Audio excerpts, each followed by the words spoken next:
अस्सलाम वालेकुम, a very happy good morning. मैं हूं आपके साथ Jameel Sukhera and welcome to Suno Pakistan. Hina Niazi थोड़ी देर में ज्वाइन करेंगी हमें।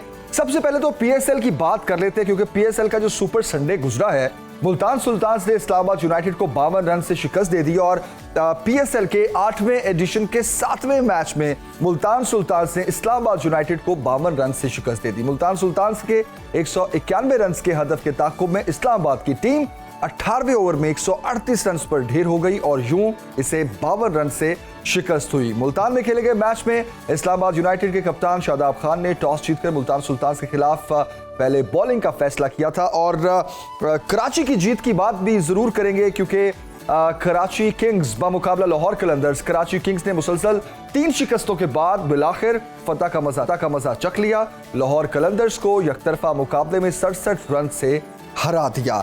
इस वक्त हमारे साथ गेस्ट मौजूद हैं अदनान। आप इन मैचेस के हवाले से उनसे बात करते हैं। अदनान साहब, बहुत शुक्रिया ज्वाइन करने के लिए। गुड मॉर्निंग, कैसे हैं आप?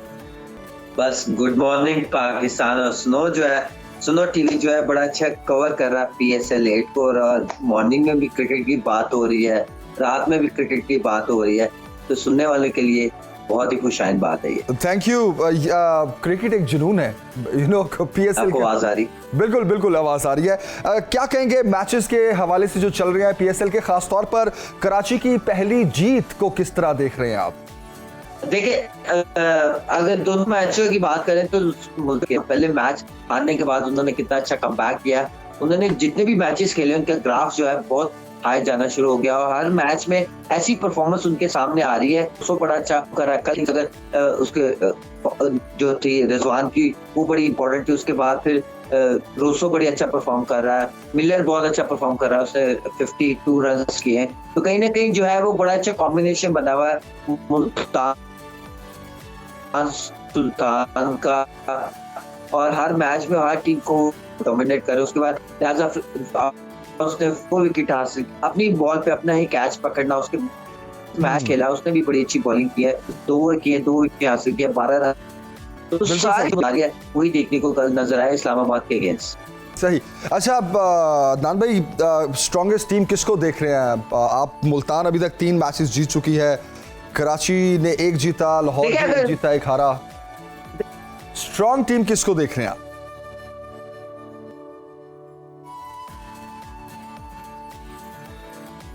अदनान भाई, दोबारा राब्ता करते हैं आपसे। टेक्निकल इशू की वजह से आपकी ऑडियो में भी प्रॉब्लम आ रहा है। एंड अगेन हम जिस तरह अक्सर जिक्र करते हैं कि पाकिस्तान में जो इंटरनेट इशू है, ये पता नहीं कब रिसॉल्व होगा, क्योंकि दुनिया तो 5G पर पहुंच चुकी है और हम अभी तक 3G भी यूज़ कर रहे हैं और सो कॉल्ड 4G भी हम यूज़ कर रहे हैं। बट डोंट वरी, हम इस पर काम कर रहे हैं। हुकूमत हमेशा कहती है कि हम IT की दुनिया में एक इनकलाब लाएंगे, और पाकिस्तान में आपको याद होगा कि फ्री इंटरनेट्स की भी बातें हुआ करती थी, कि फ्री नेट जोन्स हुआ करेंगे, बस स्टेशंस भी वाईफाई हुआ करेंगे और फ्री इंटरनेट मिला करेगा। हमारी यूथ बहुत तरक्की करेगी। खैर, टॉपिक चेंज करते हैं। पीएसएल की हम बात कर रहे हैं। अदनान अकमल साहब से हम दोबारा राब्ता करते हैं। जिस तरह उन्होंने बताया कि कराची की जो पहली जीत है, ये एक अच्छा कमबैक है कराची की टीम की जानिब से, और देखना होगा आने वाले मैचेस में कौन सी टीम बेहतर परफॉर्म करती है। लाहौर कलंदर्स 1 मैच जीती, 1 हारी। कराची किंग्स जो है वो 1 जीती, 2 हारी, आई थिंक 3 हारी और 1 जीती। मुसलसल 3 मैचेस हारने के बाद 1 मैच कराची किंग्स जीता। अभी हम बढ़ते हैं जनाब आगे, और थोड़ा आगे बढ़ने से पहले हम याद कर लेते हैं थोड़ा हिना नियाज़ी को, क्योंकि हिना नियाज़ी जो है हमेशा जब वो देर कर देती हैं तो यहाँ पर जिक्र किया जाता है कि हिना नियाज़ी व्हाट हैपेंड, आप क्यों लेट हो गई। तो आज उनसे जानेंगे हम कि ऐसा क्या हुआ कि आज भी हिना नियाज़ी लेट हो गई। अभी स्टूडियोज़ में वो आ चुकी हैं, बस कुछ मिनट्स के बाद वो मुझे ज्वाइन भी करेंगी। आगे हम बढ़ते हैं। सदर और इलेक्शन कमीशन के हवाले से बात करते हैं। इंतखाबात के हवाले से हम इस टॉपिक को तफसील से डिस्कस करेंगे, क्योंकि आइनी तरीक़ाकार क्या है इन इंतखाबात का। इलेक्शन कमीशन ने पंजाब और KP में इंतखाबात की तारीख के मामले पर सदर मुमलिकत को मुशावरत में शामिल करने से इनकार कर दिया है। इस पर हम तफसील से बात करेंगे। हारून रशीद साहब हमारे साथ होंगे। एक ब्रेक के बाद वापस आते हैं। Stay with us.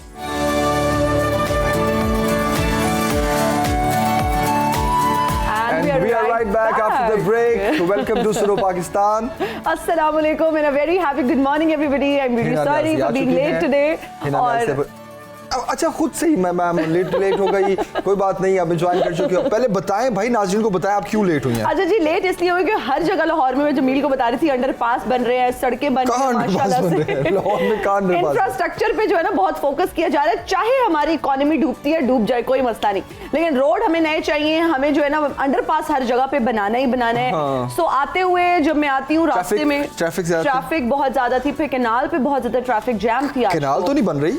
नहीं, उससे पहले बहुत सारी जगह पे कंस्ट्रक्शन हो रही थी, जिसकी वजह से I was stuck in traffic.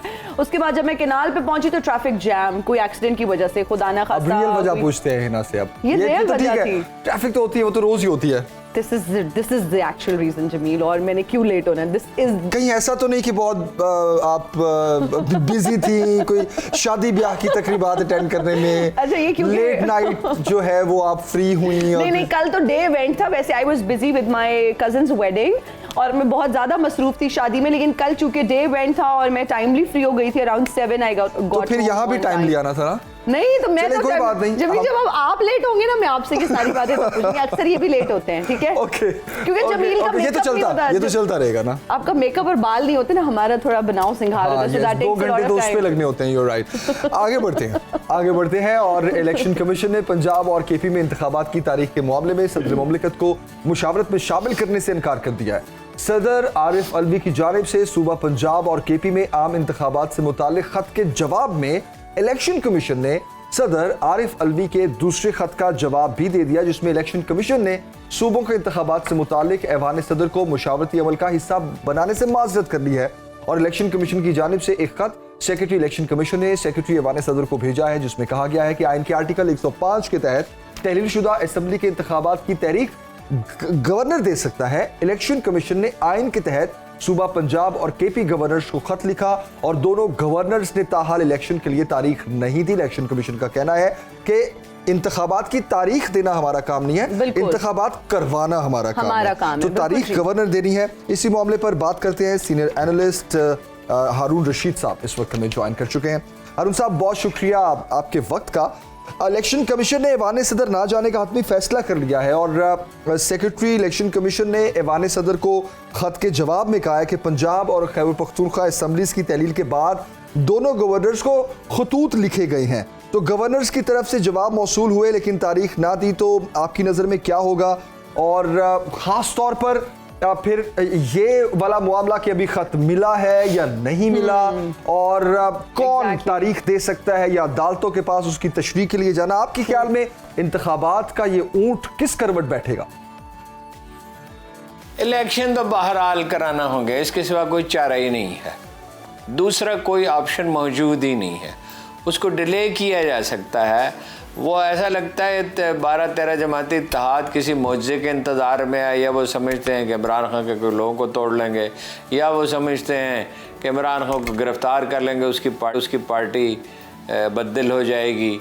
लेकिन इनमें से कुछ भी होना आसान नहीं है, इसलिए कि अगर उसको गिरफ्तार करते हैं तो हमदर्दी की लहर उठेगी, पार्टी नहीं टूट रही है। सिर्फ वो लोग पार्टी छोड़ के गए हैं जिन्हें दूसरे लोगों ने टिकट दिलाए थे, जिन्हें इमरान खान ने दिए थे, वो भी सब के सब नहीं गए। वो 50 में से 20-21 आदमी गए हैं। तो इलेक्शन तो कराने ही होंगे, और गवर्नरों का इलेक्शन से कोई ताल्लुक नहीं है। सदर का तो कुछ ताल्लुक है, गवर्नरों का कोई ताल्लुक नहीं है। तो वो पहले तो उन्होंने ये कहा वज़ारत ख़जाना ने पैसे नहीं दिए और मुझे सिक्योरिटी नहीं दी गई और कोई मेरे साथ ताबन नहीं कर रहा, मैं तो कराना चाहता हूँ। लेकिन दरअसल वो नहीं कराना चाहते, और वरना उनका काम तो बस एक ही है, इलेक्शन कराना। इलेक्शन कमीशन का काम नहीं, इलेक्शन कमीशन का काम है इलेक्शन कराना। जैसे कैमरामैन का काम है कैमरा इस्तेमाल करना। तो वो ये तो सब हीले बहाने हैं, और इलेक्शन कितने दिन टालेंगे? सर, वैसे हुकूमत की ये कोशिश है कि इलेक्शंस लेट हो जाएं, और उनका क्या प्लान है अगले 1 साल में? क्या ऐसा कर लेंगे? क्या मईशत को ठीक कर लेंगे? हुकूमत के पास जाएंगे? उनको ये लग रहा है कि हम लोग जो है इलेक्शंस जीत जाएंगे, क्योंकि कल राना सनाउल्लाह और मरियम नवाज साहिबा का ये कहना था कि हम इलेक्शंस के लिए तैयार हैं। अगर वो इलेक्शंस के लिए तैयार हैं तो फिर इलेक्शंस की तारीख क्यों नहीं दे रहे?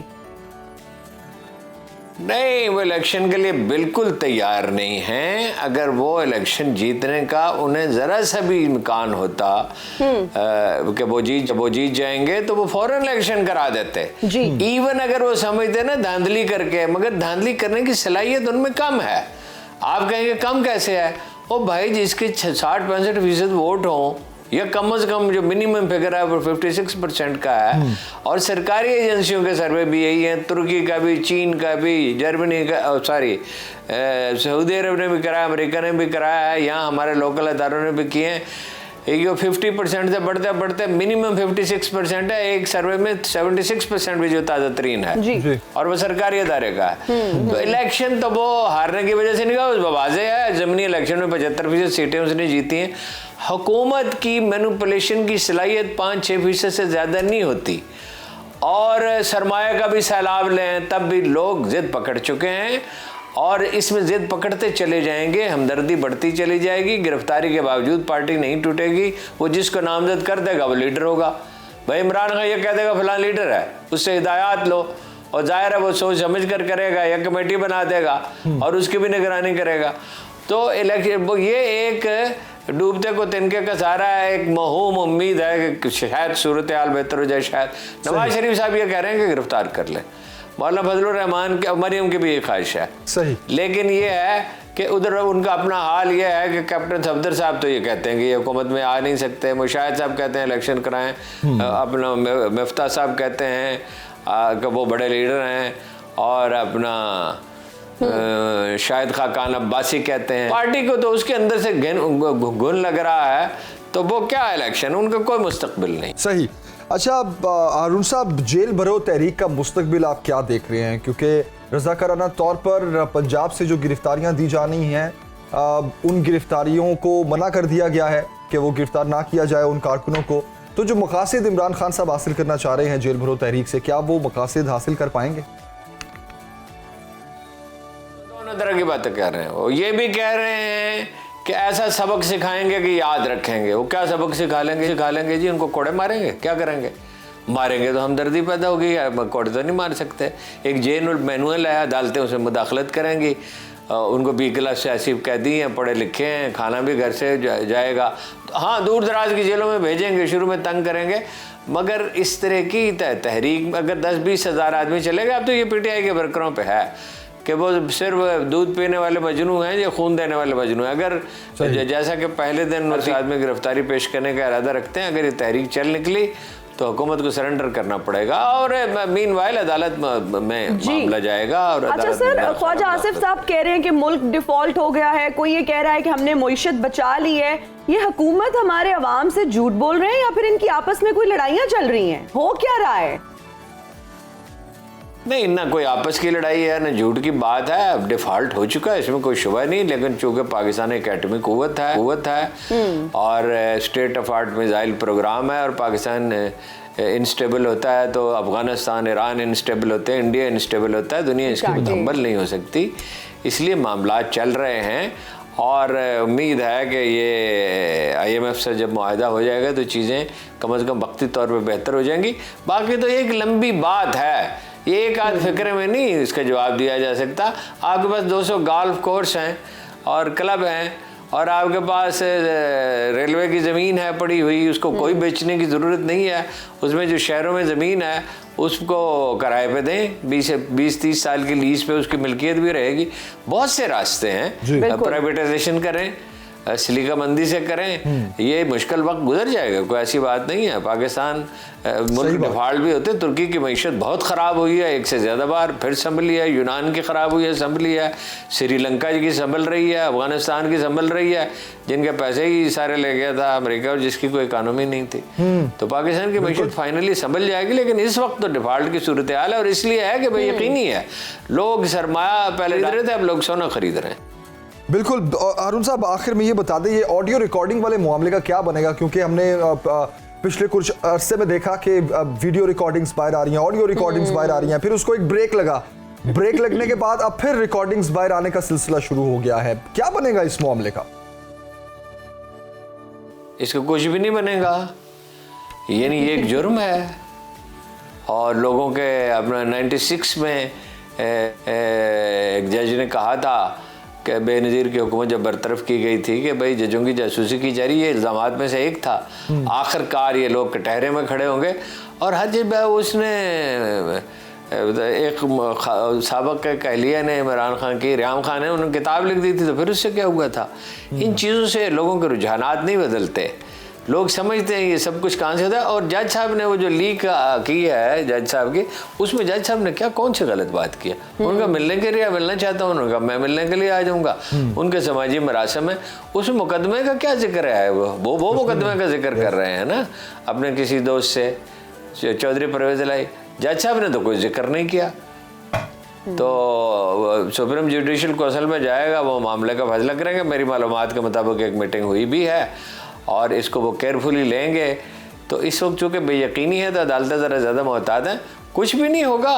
कभी गालियाँ लश्कर भी फाते हुए हैं, सही, चाहे कोई भी हो, एक नहीं है, सब ने यही वतीरा इख्तियार किया। बिल्कुल ठीक हो गया। हारून साहब बहुत शुक्रिया आपके वक्त का, और इसमें कोई शक नहीं है कि जिस तरह ये वाले मामलात हैं, ऑडियो रिकॉर्डिंग्स के जो मामलात हैं, या फिर इसके अलावा एक गैर यकीनी की सूरत हाल है, लेकिन फोकस ये होना चाहिए कि मुल्क की मईशत ठीक करने के लिए क्या पॉलिसीज और स्ट्रेटजीज अपनाई जा रही हैं। हम पहले भी अक्सर ये बात कर चुके हैं ना कि ये जो रिकॉर्डिंग्स वाला मामला है, आई डोंट नो इससे क्या निकालना है।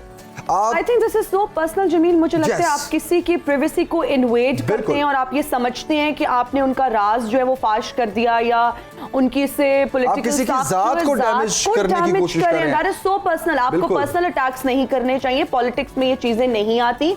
आप अवाम का सोचें, अवाम की फिक्र करें। हमारे यहाँ जो हमारी अवाम है, बहुत सारे लोग तो रोज भूखे शायद सो जाते हैं, वो 2 वक्त की रोटी उनको खाना नसीब नहीं है। अगर महंगाई की बात करें, उसमें रोज बरोज इजाफा होता जा रहा है। और जमील, जो मैं इंफ्रास्ट्रक्चर की बात करी थी कि हमारी हुकूमतों का बहुत ज्यादा फोकस इंफ्रास्ट्रक्चर पर भी होता है जी, अंडरपास बना दो, पुल बना दो, सड़कें बना दो, that is important as well. लेकिन हमारे अवाम का आप लोग सोचें, रोज बरोज महंगाई बढ़ती जा रही है। और फिर अगर पॉलिटिशियंस की हम बात करें जमील, एक खींचातानी चल रही है, एक ब्लेम गेम चल रही है। पिछली पार्टी जो है वो अगली पार्टी को ब्लेम करना शुरू कर देती है। अगर इकोनॉमी की बात करते हैं तो कहते हैं जी पुरानी हुकूमत ने ये किया तो आज हम ये भुगत रहे हैं, खुमियाजा उसका भुगत रहे हैं। ये सारी चीजें जो हैं ये हम रोज टॉक शोज में भी इस पे बात करते हैं और यही चल रहा होता है। अगर आप जमील किसी भी चैनल पर देख लें, I'm not trying to criticize a specific party, but blame game चल रही है। उसने ये किया, इसने ये किया, उन्होंने ये किया, महंगाई उनकी वजह से बढ़ गई। भाई आप हुकूमत में आप क्या कर रहे हैं? अभी तो ब्लेम गेम एक ही पार्टी से चल रही है ना। अभी तो वो जो पार्टी एक दूसरे पर ब्लेमिंग करते थे वो सब इकट्ठे हैं। इसी तरह होता है, जब लोग इकट्ठे हो गए हैं ना, अब तो वो इकट्ठे हो गए। अब वो तमाम पार्टीज जो एक दूसरे पर ब्लेम गेम खेलते थे वो अब इकट्ठे हो चुके हैं। और अब तो एक ही बंदे के साथ और एक ही पार्टी के साथ इनका ब्लेम गेम चल रहा है। और कहने वाले तो ये भी कह रहे हैं कि कोई करप्शन का केस लाएं, कोई किकबैक्स का केस लाएं, कोई हेरा फेरी का केस लाएं तो कुछ समझ भी आए। कोई असासे बाहर बनाए हुए हैं, कोई ऐसी चीजें हैं, कुछ खरीदा हुआ है, कोई फ्लैट्स बाहर है, ऐसे केसेस लेकर और आप क्या कर रहे हैं? ऑडियोज बाहर ला रहे हैं। अरे सो पर्सनल भाई, वो आप सबकी हम सबकी पर्सनल लाइफ होती है, उसको इस तरह से इन्वेट करना, पॉलिटिक्स में लाना, मुझे लगता है this is stooping low on another level. अच्छा, एक चीज और है कि उससे निकलेगा क्या? कुछ भी नहीं। जो एक पॉपुलैरिटी नहीं कम होनी चाहिए। ये आवाम की आवाज है भाई, पॉपुलैरिटी में कमी नहीं आनी है। हिना नियाज़ी इमरान खान साहब की, अब इमरान नियाज़ी की, आप आप समझ सकते हैं। नियाज़ी हूँ मैं, और नॉट इसलिए भी नहीं कि मैं नियाज़ी हूँ, लेकिन अगर हम खान साहब की बात करें तो मुझे लगता है चलिए बहुत एक लंबी डिबेट है, बहुत सारे लोगों को इस पे इख्तलाफ भी होगा। लेकिन अच्छा, क्या निकाल के ला रहे हैं? तोशा खाना केस निकाल के ला रहे हैं, या फिर टैलियन केस निकाल कर रहे हैं, या फिर फॉरेन फंडिंग का केस? निकल तो कुछ करप्शन लेकर आए ना, साबित करें कि करप्शन किया है हमारे वजीर एक्स प्राइम मिनिस्टर साहब ने। आज हिना जज्बाती हो गए। आज हम ब्रेक नहीं ले रहे। आज हम ब्रेक नहीं ले रहे। आज हम आवाम की आवाज की बात करें। आज हम आवाम की आवाज की बात, इसके बाद हम महंगाई की बात करेंगे। महंगाई हो इसके बाद हम महंगाई की बात करेंगे, ठीक है? महंगाई तो बस फिर महंगाई का कंपैरिजन भी कर लेंगे कि खान साहब के दौर में महंगाई कितनी थी और आज कितनी है, तब जीडीपी कितनी थी आज कितनी है, तब रिजर्व्स कितने थे आज कितने हैं, तब ट्रेडिंग कितनी थी आज कितनी है, ठीक है, तब इन्वेस्टमेंट्स कितनी थी आज कितनी है, बिजली के रेट तब कितने थे आज कितने हैं, पेट्रोल, डॉलर, सोना तब कितना था और आज कितना। इस पे कर लें बात, जरूर करें जमील। फिर एक ब्रेक के बाद बात करते हैं इस पे जनाब। लेते हैं जी एक ब्रेक, हाजिर होंगे ब्रेक के बाद। देखते रहिए सुनो पाकिस्तान, सुबह की हर बात। And we're right back after the break. You're watching सुनो पाकिस्तान और अब बात करते हैं जी मुर्गी की कीमतों की। मार्केट रेट लिस्ट के मुताबिक जो है वो ब्रायलर गोश्त की कीमत में दूसरे रोज भी 30 रुपए का इजाफा होने के बाद फी किलो जो गोश्त की कीमत है वो 640 रुपए हो गई है और जिंदा ब्रायलर की कीमतों में भी इजाफा हो गया है। दूसरी जानिब अगर हम बात करें अंडों की, तो अंडों की कीमतों में भी एक बार फिर से रोजाना की बुनियाद पर इजाफे के रुझान जो है वो देखा जा रहा है और फी दर्जन अगर अंडों की कीमत की बात करें तो वो 270 रुपए हो गई है और 2 रुपए इजाफे के बाद ये कीमत सामने आई है। जबकि अगर अंडों की पेटी की कीमत की बात करें तो 7,980 रुपए उसकी जो है ना वो पेटी की कीमत हो गई है। ज्यादा महंगाई हो गई है और चिकन महंगा डेली बेसिस पर हर हफ्ते जो है हर दूसरे तीसरे दिन चिकन कीमतों में इजाफा हो रहा है। अच्छा, महंगाई की जो सूरत हाल है ऐसे में ये जो पोल्ट्री की प्राइसेस ऊपर जाने की वजह क्या है, इसकी समझ इसलिए नहीं आ रही क्योंकि डेली बेसिस पर इन प्राइसेस का बढ़ना बेसिकली ये it will be attack to market, basically ये हिट करती है क्योंकि आपके रेस्टोरेंट्स खाने पीने की तमाम चीजों का महंगा होना और बड़ा एक इसका ट्रिकल डाउन इफेक्ट होता है। बिल्कुल, इस सारे मामले पर बात करते हैं। मोहम्मद लुकमान हमारे नुमाइंदे इस वक्त हमारे साथ हैं। मोहम्मद लुकमान, बताइएगा, चिकन का रेट आसमान को छू रहा है, इतना महंगा और डेली बेसिस पर कीमत बढ़ने की क्या वजह है?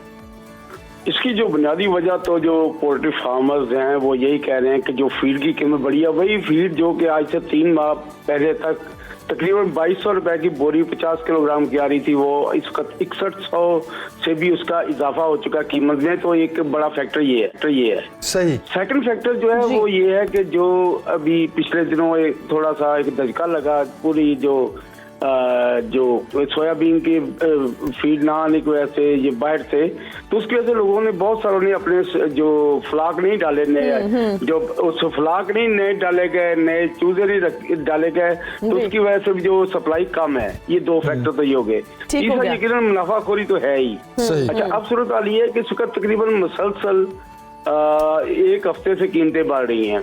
इस वक्त आज थोड़ी सी कीमत कम हुई, 15 रुपए कम है जो कि पहले से, लेकिन अदरवाइज ये कीमतें बढ़ती जा रही हैं। अगर आप पिछले 3-4 दिन में देखें तो तकरीबन 75 रुपए जो थे फी केजी बड़ी कीमत, लेकिन इस वक्त जो है 639 रुपए दोबारा आई 15 रुपए कम होने के बाद। लेकिन ये भी इतनी कीमत है जो कि एक आम आदमी की। अच्छा मोहम्मद लुकमान, ये भी बताइएगा कि ये रेट्स तय कौन करता है, हुकूमत या फिर पोल्ट्री एसोसिएशन? इसमें जो बेसिकली मार्केट फोर्सेस होती हैं, हुकूमत यकीनन इसमें मार्केट कमेटी का बंदा भी होता है जो कीमत को तय करता है, लेकिन उसमें जो ऑन ग्राउंड फैक्टर भी लिए जाते हैं, कंसिडर किए जाते हैं। और जो आमतौर पे जो पोल्ट्री डीलर को एतराज होता है कि जनाब जो मार्केट में सिचुएशन है उसके मुताबिक जो रेट्स को तयन नहीं किया जाता, और इसी वजह से 3 दिन पहले हड़ताल भी हुई। तो इंटर मार्केट एक दिन पूरा बंद रही कि जी हुकूमत कोर्स करती है, दबाव डालती है कि कीमत कम रखी जाए, जबकि कीमत इससे कहीं जो बनती है। तो उसकी वजह से एक दिन पूरा जो मार्केट बंद रही, उसका भी इफेक्ट आया। और अब भी सूरत हाल यही है कि जो लाहौर के करीब के पोल्ट्री फार्म है वो तकरीबन इसको बंद है।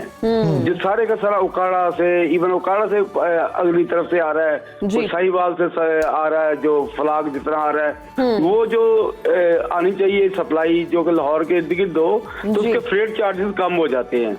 ये भी फ्रेट चार्जेस भी ज्यादा हैं, तो ये फैक्टरी भी, और मार्टेलिटी भी जो अमवात की शरह है वो भी इन दिनों ज्यादा जा रही है। तो इस वजह से भी जो है ना कीमतें खुद बढ़ जाती हैं। मोहम्मद लुकमान, अभी आने वाले दिनों में क्या देख रहे हैं आप, प्राइसेस नीचे आएंगी या मजीद बढ़ेंगी? असल बात यह है कि जब तक के जो डे आउट चिक है उसकी कीमत नहीं गिरती, डे आउट चिक जो 20-22 रुपए का पहले मिल जाता था, इसका तो वो 70-80 रुपए से ज्यादा उसकी कीमत है। इसका जो पोल्ट्री फीड है वो अगर दोबारा अपनी जगह पे नहीं आती, और तीसरी बात है बिजली के रेट हैं, दीगर जो इसके ओवरहेड एक्सपेंडिचर हैं वो कम नहीं होते, तो ये सूरत हाल काफी मुश्किल ही है अभी कि कोई इसमें जो प्रोटीन का ये जरिया जो है ये बेहतर हो जाए इसकी कीमत। और खासतौर पे उस मुल्क में जहाँ पे इसका बहुत सारा सहारा जो है ना वो पोल्ट्री के गोश्त ने लिया हुआ है। अगर यही है पोल्ट्री का गोश्त ना हो तो आपका जो मटन की कीमत 4000 रुपए किलो तक पहुंच सकती है, जो कि इसको 1800 से तो पहले ज्यादा हो चुकी है। आपका बीफ भी जो 1100 से क्रॉस कर गया है। अच्छा मोहम्मद लुकमान, हम चिकन की बात थोड़ी सी करते हैं। आगे रमजान भी आ रहा है, लोगों की प्रेफरेंस की होती है, बहुत सारे लोग पसंद भी करते हैं, तो क्या रमजान में कोई आप बेहतरी देख रहे हैं कि आने वाले दिनों में हमें कीमतों में थोड़ी कमी नजर आएगी? हुकूमत की तरफ से अगर कोई सब्सिडी आ जाए किसी पोल्ट्री फीड की सतह पे या कोई और टैक्सेस कम कर दे, शायद थोड़ा सा फर्क पड़ जाए। अदरवाइज जो मुनाफाखोरी का जो हर साल जो ये एक सीजन आता है रमजान, उसमें डेफिनेटली ये भी इस गंगा में हाथ धोने की पूरी कोशिश करेंगे पोल्ट्री फार्म वाले भी। और इसका वो इंडिया भी दे चुके हैं कि जैसे सूरत हाल चल रही है आगे मजीद ये महंगा हो सकता है। और अब 23 मार्च से पहला जब रोजा आएगा, लेकिन उससे पहले क्या कुछ होता है, अभी तकरीबन 1 माह बाकी है, 32-33 दिन बाकी हैं। देखिए इसमें हुकूमत क्या करती है, पोल्ट्री फार्म वालों के दिलों में कोई रहम आता है या नहीं आता। अदरवाइज जो इसका फंडामेंटल जितने मार्केट के हैं वो एक कंज्यूमर के खिलाफ है। अच्छा मोहम्मद लुकमान, रेगुलेटरी अथॉरिटी का कितना अमल दखल है इसमें? इसमें वो सिर्फ नाम की है, चलती पोल्ट्री एसोसिएशन की ही है?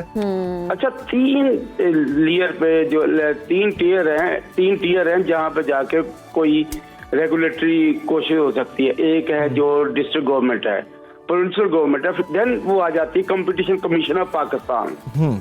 अब होता क्या है, ये कार्टल बन जाता है। सारे जो एसोसिएशन कई दफा खुद कीमत का तयन करती है, जो कि नहीं होना चाहिए। कीमत का तयन सप्लाई और डिमांड की बुनियाद पर होना चाहिए। और उसकी वजह से कई दफा पोल्ट्री एसोसिएशन को जुर्माना भी करोड़ों रुपए का हो चुका है, जो कभी उन्होंने अदा भी नहीं किया, क्योंकि साफ जाहिर है केस जो है वो कोर्ट में चला जाता है, वहाँ लंबा चलता रहता है। तो वो जो एक डेटरेंस नजर आना चाहिए एक एसोसिएशन को कि अगर हम बेईमानी करेंगे या लोगों के साथ खेलेंगे तो वो उसका कोई नुकसान हो सकता है, वो भी उनको कोई नहीं है। डिस्ट्रिक्ट गवर्नमेंट आपको कहीं नजर नहीं आ रही, प्रोविंशियल गवर्नमेंट सियासत में पड़ी है, तो वो एक बड़ा एक फील्ड डे बना हुआ है इन लोगों के लिए, सबके लिए, कुछ जितना चाहे कमा सकें और कमा रहे हैं। और इसका तो यही है कि अगर रेगुलेटरी को थोड़े से चीजें आ जाएं तो शायद अब आम को थोड़ा सा फायदा हो जाए। मोहम्मद लुकमान, बहुत शुक्रिया, आपने तफसीलन हमें इस मुतालिक आगाह किया। और पोल्ट्री के हाल इस वक्त चल रही है, वो मुर्गी का गोश्त हो या फिर अंडे हो, हमें डेली बेसिस पर इसमें कीमतें बढ़ते हुए दिखाई दे रही हैं। और एसोसिएशन का ये कहना है, पोल्ट्री एसोसिएशन का, कि फीड की कीमत चूंकि बढ़ रही है तो इसलिए मजबूरन हमें ये कीमतें बढ़ानी पड़ रही हैं। लेकिन जस्ट इमेजिन ना कि 640 रुपए किलो तक जमील, मैं तो ये सजेस्ट करूंगी कि हमें चिकन खाना छोड़ देना चाहिए। वैसे भी क्या खाएंगे? अगर सब्जी खाएं, दाल खाएं, सब्जी खाएं, वो भी महंगी है। घर पे उगाएं, होम गार्डनिंग करें, किचन गार्डन घर में बनाएं। गार्डनिंग करना महंगी है, दालें भी महंगी हैं, 300-400 रुपए किलो। सीड्स, यही तो कह रहा हूँ, वो जितने दिनों में वो सब्जी उगनी है उतने दिन क्या खाएं? तो तब तक दालें खाएं, दाल भी 300-400 रुपए किलो में पहुंची हुई है। इस तरह तो कुछ भी नहीं खा सकते आप, ही रहने दें। मैं सजेशन दे सकती हूँ, मैं ये नहीं कह सकती। मुर्गी का कोई फायदा वैसे भी नहीं है, मुझे लगता है जो उसको आजकल फूड देते भी हैं वो भी उसका भी कोई फायदा नहीं है। Broiler chicken is not at all good, that is what I think. देसी खाना बेहतर है देसी खाएं, ऑर्गेनिक लाइफस्टाइल की तरफ आए, चटनी से खा लें, दही से खा लें। देसी कहाँ से लाएं आप? देसी ना खाएं, दाल खाएं, आगे बढ़ते हैं। इमरान खान साहब का जिक्र करते हैं। इमरान खान की लाहौर हाई कोर्ट में पेशी का मामला, पुलिस की जानिब से 1500 के करीब अफसरान और अहलकार तैनात कर दिए गए हैं। अदालत के तमाम दाखिली रास्तों पर पुलिस की भारी नफरी भी तैनात कर दी गई है और तमाम अफराद को चेकिंग के बाद अंदर जाने की इजाज़त दी जा रही है। इस हवाले से मजीद तफसील जानते हैं। वकास अवान हमारे नुमाइंदे इस वक्त हमारे साथ है। वकास, तफसील बताइएगा, पेशी के लिए इमरान खान साहब कब आ रहे हैं और क्या वहाँ पर आप इंतजाम देख रहे हैं, सिक्योरिटी सूरत हाल? आज देखिए, लाहौर हाई कोर्ट के जस्टिस तारिक सलीम शेख के रूबरू आज इमरान खान की हिफाजती ज़मानत की दरख्वास्त पर समाअत होना है। अदालत ने इमरान खान को अपने दस्तखत की तस्दीक के हवाले से ज़ाती हैसियत में तलब कर रखा है और 2 बजे का जो वक्त है उसे मुकर्रर कर रखा है। इमरान खान की जानिब से ये दरख्वास्त उस वक्त दायर की गई थी जब इस्लामाबाद की दहशतगर्दी की अदालत से उनकी ज़मानत जो थी वो अदम पैरवी की बुनियाद पर खारिज हुई थी। उसके बाद इमरान खान ने हिफाजती ज़मानत के लिए यहाँ पर लाहौर हाई कोर्ट से रजू किया था, लेकिन इमरान खान के वकीला ने दौरान समाअत अदालत से ये इस्तदा कर दी थी कि वो अपनी दरख्वास्त को वापस लेना चाहते हैं। लेकिन अदालत के सामने एक अहम मामला ये आया कि इमरान खान ने जो दरख्वास्त दायर की और जो उनका वकालतनामा जमा कराया गया उस पर दोनों तरफ इमरान खान के जो दस्तखत थे वो मुख्तलिफ थे, जिस पर अदालत ने नोटिस लिया और कहा कि यह इंतहाई अहम नौयत का मामला है कि दस्तखत की तस्दीक होना बहुत ज़रूरी है, लिहाजा इसके लिए इमरान खान को कहा गया है कि वो आज 2 बजे अदालत के रूबरू पेश होकर जो है वो अपने दस्तखत की तस्दीक करें। इस पेशी के हवाले से जो सिक्योरिटी के इंतजाम हैं वो इंतहाई कड़े हैं। लाहौर हाई कोर्ट के जो मरकजी गेट्स हैं वहाँ पर भी पुलिस की इजाफी नफरी तैनात है और लाहौर हाई कोर्ट के अंदर भी जो है वो पुलिस की इजाफी नफरी तैनात कर दी गई है। अब से कुछ देर कबल जो तहरीक इंसाफ के रहनुमा हैं सेनेटर शिबली फराज, उन्होंने जो लाहौर हाई कोर्ट के इंतज़ामी जज हैं जस्टिस आबिद अजीज़ शेख, उनके रूबरू एक दरख्वास्त दायर की जिसमें कहा गया कि इमरान खान को सख्त तरीन सिक्योरिटी थ्रेट्स हैं, लिहाजा अदालत से ये इस्तदा की गई कि इमरान खान की जो गाड़ी है उसे हाई कोर्ट के खाते में आने की इजाज़त दी जाए। लेकिन जस्टिस आबिद अजीज़ शेख ने बतौर इंतज़ामी जज इमरान खान की ये दरख्वास्त को मुस्तरद कर दिया है और उनको कहा है कि गाड़ी जो है वो बतौर मुल्जिम जब कोई शख्स पेश हो रहा तो उसकी गाड़ी हाई कोर्ट के खाते में नहीं आ सकती। अब देखना यह है कि इमरान खान इस जो है वो इसके बाद अदालत में पेश होते हैं या नहीं, क्योंकि 2 बजे का वक्त इसलिए मुकर्रर किया गया था कि उस वक्त रश जो है वो निस्बतन कम होता है। लेकिन इमरान खान के वकला की ये इस्तदा रही है कि उनको जो है वो बीमार भी हैं, उनकी टांग का भी मसला है और सिक्योरिटी थ्रेट्स भी हैं, लिहाजा इमरान खान की लीगल टीम ने इमरान खान की अदालत पेशी को जो है उनके सिक्योरिटी थ्रेट्स के से मशरूत कर दिया है। अगर सिक्योरिटी क्लियरेंस मिली तो ही इमरान खान अदालत के रूबरू पेश होंगे, ये कहना है इमरान खान के वकला का। 2 बजे जस्टिस तारिक सलीम शेख इस दरखास्त पर समाअत करेंगे तो उसके बाद जो है वो चीज़ें मजीद क्लियर होंगी। ठीक है वक़ास साहब, बहुत शुक्रिया, आपने तफसीलन हमें आगाह किया। 2 बजे करीब कहा जा रहा है कि इमरान खान साहब लाहौर हाई कोर्ट पहुंच और इस मुतालिक मजीद भी आने वाले बुलेटिन्स में यस आपको अपडेट करते रहेंगे। अभी एक लेते हैं ब्रेक, हाजिर होंगे ब्रेक के बाद। देखते रहिए सुनो पाकिस्तान, सुबह की हर बात।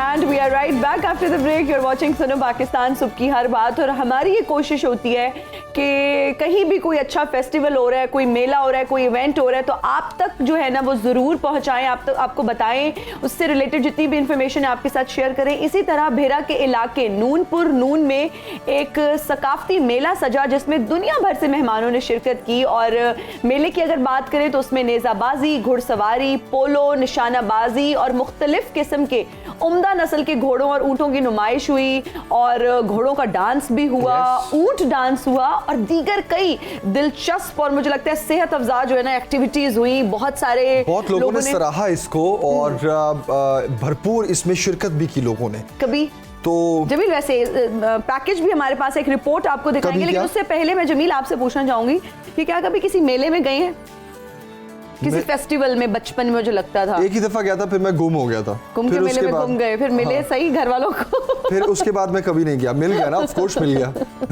नहीं मैं एक मिनट नहीं मैं अभी भी गुम हूँ। मैं अभी भी गुम हूँ। आपको याद है एक डायलॉग था, आजम आप घर आ गए? नहीं मैं अभी रास्ते में हूँ। नहीं अभी भी रास्ते नहीं मैं अभी भी गुम हूँ। और तो हाउ वाज योर एक्सपीरियंस? मैं ये जानना चाह रही हूँ कि जिस मेले में आप गए क्या एक्टिविटीज हुआ करती थी, थोड़ा सा फिर मैं भी बताऊंगी कि हमारे यहाँ किस तरह का मेला। आपके यहाँ क्या मेले में हुआ करता? अच्छा मियाँ वाली में खैर हमारा सबसे पहले बताएं कतलम्मा खाया मेले में? नहीं ना, मैं मियाँ वाली की बात करूँ कि मियाँ वाली में इस तरह के कोई मेलों का इनकाद होता भी अगर था तो उसमें खवातीन या बच्चे, हाँ जी बचपन में गई हुई हूँ, लेकिन जब when I was grown up तो फिर मियाँ वाली में इतना वक्त गुजरा ही नहीं, लाहौर आ गए हम लोग। लेकिन हाँ बचपन में गई हुई हूँ मेले पे, उसमें वो जो सर्कस होता है वो लकी रानी सर्कस उसको कहते हैं, उसमें एक दफा मैं गई हुई हूँ बचपन में, I remember and that was horrifying. Circus देखी हुई है और झूले कौन से लिए? पंगूड़ा, हमारे मियाँ वाली में होता है एक पंगूड़ा लकड़ी का होता है, उसके ऊपर बैठते हैं, वो घुमाते हैं, पैसे लेते थे वहाँ पे। और मौत का कुआं भी देखा आपने? मौत का कुआं देखे, वो पंगूड़े पे बैठी हुई हूँ। और आपने कतलम्मा खाया है? मैंने वो कैंडी नहीं होती जो बनाते हैं, पता नहीं उसको क्या कहते हैं, गट्टा, वो जो उसे एक स्टिक पे लगाई होती है और उसे चिड़िया बनाते हैं। गट्टा एग्जैक्टली, पता नहीं उसको सराइकी में क्या कहते हैं, लेकिन वो भी खाया हुआ है। और मैंने बचपन में जो मेले कोई इतने खास तो एंजॉय नहीं किए, हमारा तो स्कूल में एक मीना बाजार हुआ करता था या वो फेस्टिवल्स हुआ करते थे। ये जो जितनी भी डिटेल हिना ने बताई है, अब जिस मेले की हम आपको सैर करवाने चाह रहे हैं ये बिल्कुल मुख्तलिफ है। exactly. तो आइए पहले हम इस मेले पे तफसीली रिपोर्ट देखते हैं, फिर वापस आते हैं और क्या क्या हम मिसिंग है आप आज के दौर में, क्योंकि हिना ने जिस तरह जिक्र किया वो मेले लगना भी अब बंद हो चुके हैं। और आइए एक तफसीली रिपोर्ट देखते हैं, फिर वापस आते हैं।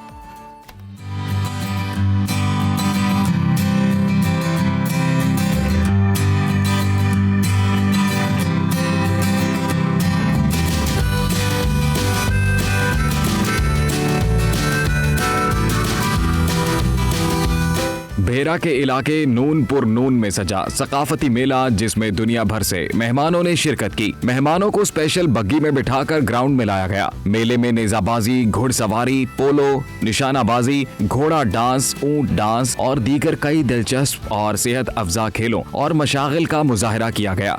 मेले में शिरकत करने वाले मोअज़्ज़िज़ मेहमानों ने मुकाबलों से भरपूर लुत्फ उठाया और दाद दी। मैं यहाँ पे नूनपुर नून में आया हूँ और यहाँ पे बहुत ग्रैंड मेला लगता है और ये हर साल ऐसा मेला होता है जो कि लोग यहाँ पे बड़ा एंजॉय करते हैं। यहाँ पे नेज़ाबाजी होती है, उसके साथ साथ यहाँ पे अभी पोलो की जो है वो गेम्स चल रही हैं और ये हर साल होता है। इससे जो हमारा पंजाब का कल्चर है वो उजागर होता है और यहाँ पे बहुत ज़्यादा तादाद में लोग आते हैं। मलिक फेरोज खान नून फाउंडेशन के चेयरमैन, मलिक तैमूर हयात नून और मलिक सैफुल्लाह नून के भरपूर खेल और शिरकत ने मेले की रौनक को दुबाला कर दिया। प्रोग्राम के इख्तिताम पर मुख्तलिफ खेलों में पोजीशन लेने वाले खिलाड़ियों में इनामात तकसीम किए गए। कैमरामैन इरफान के साथ नवीद जावेद, सुनो न्यूज़, भेरा।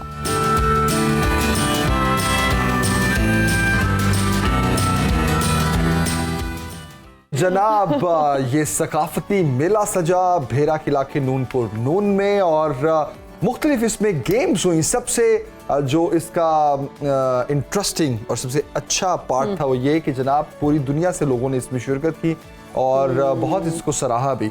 एग्जैक्टली हमें खुद बड़ा पसंद आया, बहुत पसंद आया ये, जब पसंद आया और हम देख के बड़ा अप्रिशिएट कर रहे थे कि फॉरेनर्स इसमें आए हुए थे और वो घुड़सवारी कर रहे थे और उनको सैर कराई गई बग्गी में बिठाकर।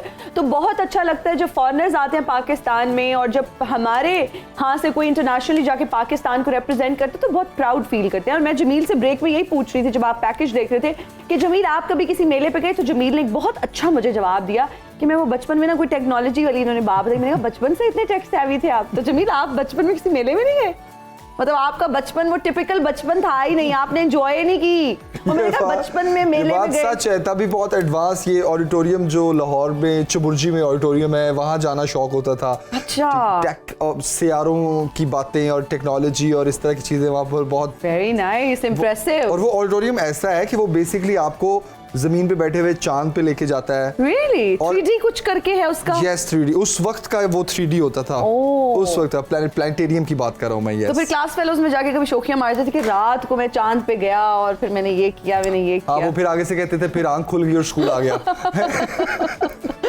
एनीवेज जी, आपने फिर इसका मतलब है वो जो ट्रेडिशनल हमारे मेले हैं या वो हमारी जो सकाफती चीजें, वैसे पंजाब के अगर कल्चर की बात करें, घुड़सवारी, नेजाबाजी हमारे कल्चर का एक बहुत अहम जुज़ है और इसको हम स्किप नहीं कर सकते, इसको मिस नहीं कर सकते। तो जब इस तरह की एक्टिविटीज होती हैं, मुझे लगता है हमारे कल्चर का रिवाइवल होता है जमीन, और इनका इनकाद होना बहुत जरूरी है। बहुत जरूरी है और आपको अपने कल्चर को जिंदा रखना बहुत जरूरी है।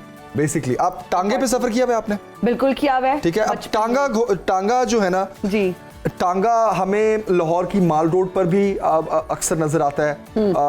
ऊंट की सवारी में भी उसको पीछे काट लगा दिया जाता है। लाहौर की और सड़कों पर भी इस तरह। अच्छा, फिर क्या या तो उसको बैन कर दिया जाता है ट्रैफिक की वजह से, कुछ अरसे के लिए ब्रेक लगा दी जाती है। हालांकि ये भी एक रिवाइवल का बड़ा अच्छा तरीका है। हाँ जी। अच्छा जमील, जितना पेट्रोल वैसे महंगा हो गया है, जितनी हम लोग पोल्यूशन की बात कर रहे हैं, नॉइज पोल्यूशन है और हमारी आबो हवा इतनी जो है ना वो आलूदा हो चुकी है, प्रोड्यूसर साहब फौरन कह रहे हैं कि आगे चलें, प्लीज मुझे कंक्लूड करने दें। वो टॉपिक ये है कि मुझे लगता है जमील आपने बहुत अच्छी सजेशन दी कि हमें वो घोड़े पे, वो क्या होता है, टांगे पे आ जाना चाहिए वापस। That's a great option, I think. Pollution भी खत्म होगी और फिर जब हम ऑर्गेनिक लाइफस्टाइल की बात करते हैं तो ये जो लग्जरी कार्स हैं इनको थोड़ी देर के लिए पार्क करें और घोड़ों पे सफर करना शुरू कर दें। मैं एक बात बताऊं, देखिए ये आपका मशवरा बहुत अच्छा है, लेकिन आप सोचिए कि लाहौर की सड़कों पे पहले ही गंद है, तो टांगे अगर हो गए और गोबर ही गोबर हो गया अगर सड़कों पर, तो कौन साफ करेगा? Any solution to it? क्या उसका कोई solution नहीं है? I don't know. मैं आपको ब्रेक में कुछ सजेस्ट करूंगी। खैर टेम्पर तो लगा नहीं सकते घोड़ों को, और फिर सिग्नल्स की खिलाफवर्जी हुआ करेगी, किसकी ब्रेक लगी तो किसकी ना लगी। आगे घोड़े के आगे कोई बैठा भी तो होगा ना, टांगे पे कोई बैठा भी तो होगा। तो वो ऐसे थोड़ी उसकी ABS ब्रेक थोड़ी होती है कि फिर लगाई तो फौरन रुक गया। थोड़ा टाइम लेता है वो रुकने के लिए। वैसे कूल हो जाएगा अगर मैं सोच रही हूँ इस पे काम होना शुरू होना चाहिए हमारे मास्टर में भी। मुझे लगता है this is a good idea, this is what I think. Jameel wouldn't agree. हम ब्रेक लेते हैं, ब्रेक के बाद वापस आते हैं। देखते रहिए सुनो पाकिस्तान। आप एक घोड़ा लेते वैसे ऑफिस आने जाते।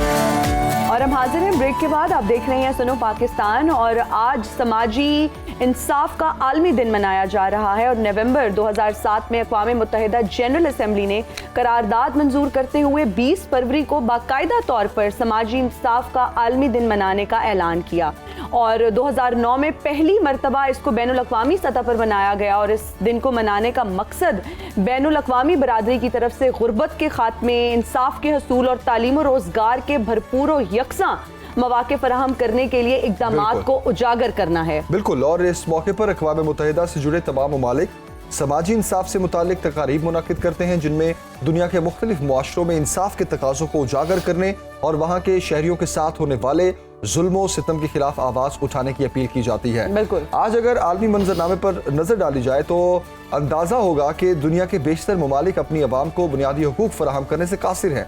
सिर्फ जबान के जरिए ये कहना तो आसान है कि समाजी इंसाफ का आलमी दिन सबको यकसा इंसाफ फराहम करने के लिए मनाया जाता है, लेकिन हकीकत में अगर रियासत, हुक्मरान और अवाम इंसाफ को अपना लें तो दुनिया जन्नत बन सकती है। और इस मौजू पर बात करना इसलिए भी बहुत ज़रूरी है क्योंकि समाजी इंसाफ का मतलब क्या है, पाकिस्तान में हमारे मुआशरे में किन चीज़ों का ख्याल नहीं रखा जा रहा और समाजी इंसाफ से आज भी हम क्यों महरूम हैं। इस पर बात करने के लिए माहिर मौशियात डॉक्टर कैस असलम साहब इस वक्त हमारे साथ हैं। डॉक्टर साहब बहुत शुक्रिया हमें ज्वाइन करने के लिए। गुड मॉर्निंग, कैसे हैं आप? मैं ठीक हूँ, आप ठीक हैं? बिल्कुल ठीक है अल्हम्दुलिल्लाह। डॉक्टर साहब, आज समाजी इंसाफ का आलमी दिन मनाया जा रहा है और अगर हम बात करें टैक्स की तो गरीब और अमीर आवाम के लिए एक जितना टैक्स है, यानी कि दोनों को एक जितना टैक्स जो है वो पे करना पड़ता है। 18% प्रॉबेबली अब तो बढ़ा दिया गया है उसको। आप ये बताइए कि क्या ये इंसाफ है कि गरीब और अमीर के लिए एक जितना टैक्स है? देखें, एक तरफ तो मुल्कों के कॉन्स्टिट्यूशन, पाकिस्तान का कॉन्स्टिट्यूशन ह्यूमन राइट्स के शिकें उसमें हैं, मगर जिस तरीके से हमारा मुल्क में एक ख़ास किस्म का तबका जो है वो हुक्मरान बन गया है, इर्रिस्पेक्टिवली कौन सी पॉलिटिकल पार्टी से है, वो हमारी कौम को इंसाफ दो हिस्सों में बट गई हमारी कौम। एक अमीर, बहुत अमीर जो 5% से 7% हैं और बाकी 80-90% लोग जो हैं वो जो गुर्बत की लकीर के करीब रहते हैं, 1000 रुपये रोज़ से। सो आपकी बिल्कुल ये सही है कि हमने इस मुल्क में ना माशी इंसाफ दिया है, ना समाजी इंसाफ दिया है। हमारे घरों में लड़कियों को और तरह ट्रीट किया जाता है, लड़कों को और तरीके से ट्रीट किया जाता है। हमारे कोर्ट्स जो हैं वो गरीब आदमी को करीब ही नहीं आने देते। बैंक्स जो हैं वहाँ सिर्फ अमीर आदमी जा सकते हैं। जस्टिस जो सबसे इम्पोर्टेंट है वो आप देखेंगे कि हमारे टैक्स से जो है पावरफुल लोगों के साथ पुलिस होती है जो हमसे उनको बचाती है, तो ये इंसाफ नहीं है। सही। ये आपका कॉन्स्टिट्यूशन में कहता। और टैक्स जो आपने बात की तो इनडायरेक्ट टैक्स जो है वो रिग्रेसिव है, वो गरीब पे ज्यादा लगता है, अमीर आदमी पे कम लगता है। डॉक्टर साहब बिल्कुल, और आपने जिक्र किया जिस तरह के अब दो ही क्लासेस रह गई हैं, या अमीर या गरीब। पहले तो middle class, lower middle, upper middle, elite और क्या आपको लगता है कि ये मुआशरे में इक्विलिब्रियम ना होने की बुनियादी और बड़ी वजह भी यही है कि अदलो इंसाफ नहीं है और ना इंसाफी हमारे मुआशरे में बहुत ज़्यादा है? जी, मैं एग्री करता हूँ। इस मुल्क में इंसाफ तो है ही नहीं। गरीब तो इंसाफ क्या लेगा? वहाँ तो एक शर्त रख दी गई है खून बहा की कि अमीर आदमी गरीब आदमी के बच्चे को कत्ल करे और फिर पैसे दे दे। गरीब तो ये नहीं कर सकता। गरीब के बच्चे को तो पुलिस मुकाबले में ही मार दिया जाता है। दूसरी बात ये है कि ये मुल्क ऐसा है जिसके पावरफुल लोग, लियाकत अली खान, बेनज़ीर, वो भी कत्ल हुए और उनका भी कातिल आज तक नहीं मिले। ये यहाँ इंसाफ का नाम जो है वो तो पैसे की फरावानी है जिसके पास नहीं है। अमीर आप कहते हैं टैक्स, वो तो देते ही नहीं है टैक्स। बिल्कुल सही कह रहे हैं। टैक्स को अपने इस्तेमाल करते हैं, टैक्स का हिस्सा लेते हैं, देने से वो कासिर हैं। बिल्कुल ठीक हो गया। डॉक्टर साहब ये भी कहिएगा कि अदलो इंसाफ कायम करके माशरे में हम किन किन बुराइयों से बच सकते हैं? देखें जी, अदलो इंसाफ से हम तकरीबन सब बुराइयों से बच सकते हैं। 2 किस्म की बुराइयां होती हैं, बल्कि 3 किस्म की हैं। एक तो आपके ज़ात और प्रॉपर्टी जिसको हम क्रिमिनल कहते हैं, एक तो इनसे बचते हैं, आपको पता है कि स्टेट आपका बदला लेगी। दूसरा जो है वो आपका कारोबार है, चोरी चुकारी, पिल्फरेज, ये सारे कारोबार। और तीसरा जो है वो आपका नाम है, इसके ऊपर जो इल्ज़ाम लगते हैं, मैं और आप, हमारा नाम कोई ख़राब कर दे तो हम तो जा ही नहीं सकते कोर्ट्स तक, इतना महंगे हैं कोर्ट जी।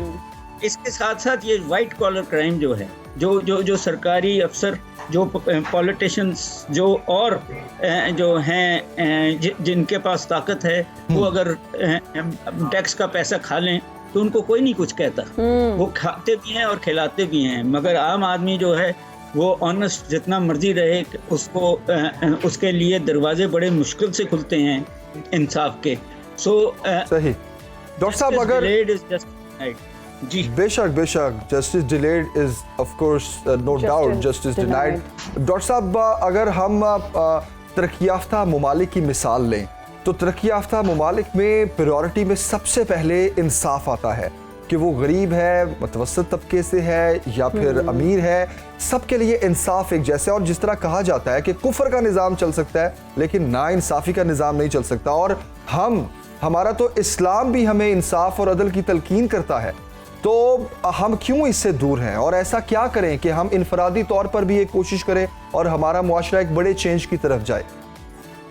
देखें, बात यह है कि वो जिन माशरों की आप बात कर रहे हैं, उन्होंने 2 बातें की हैं। एक तो अब सारे बच्चों को, अमीर के और गरीब के, एक ही जैसी तालीम दी है, उसके अंदर इंसाफ के तकाजे भी हैं, उसके अंदर माशरे के तकाजे भी हैं, टेक्नोलॉजी के तकाजे भी हैं, और दूसरा इंसाफ है और अपॉर्चुनिटीज़ हैं। हमारे जो आपने सवाल पूछा है उसकी 3 वजह हैं। कुछ मुल्कों में बादशाह बैठे हैं, कुछ मुल्कों में मुल्ला बैठे हैं, और कुछ मुल्कों में डिक्टेटर बैठे हैं। हमारे मुल्क में ना बादशाह है, ना डिक्टेटर है, ना मुल्ला है, मगर फिर भी हमारे पॉलिटिशियंस जो हैं वो इतने कमज़ोर हैं कि वो अपने माशरे को, जो उनके वोटर्स हैं, उनको वो इंसाफ और वो दर्जा ही नहीं दे सके। और वो इकोनॉमिकली भी आता है और वो आपका रसाई है। और सबसे इम्पोर्टेंट जो बात मैंने पहले की है कि जब सबके बच्चे एक ही जैसी तालीम लेंगे तो इंसाफ खुद ही आना शुरू हो जाएगा। बिल्कुल ठीक है डॉक्टर साहब, ये जो तालीम की आपने बात की, हमने देखा कि कुछ साल पहले यकसा निसाब तालीम की बात की गई पाकिस्तान में, और इमरान खान साहब ने बड़ा स्ट्रिक्टली इस पर अमल दरामद भी करवाया, लेकिन जैसे ही गवर्नमेंट चेंज हुई सबसे पहले इसको रोल बैक किया गया। आपके ख्याल में क्या वजह है इसकी? देखें, बात यह है कि हमारे जो हुक्मरान हैं, वो इकोनॉमिक हुक्मरान हों, वो पॉलिटिकल हों, वो जुडिशल हों, वो उनको पता है कि उनके बच्चे नालायक हैं, उनको पता है कि उनके बच्चे जो हैं वो उस लेवल पे इंटेलिजेंट नहीं हैं जिस लेवल पे कौम के बच्चे हैं।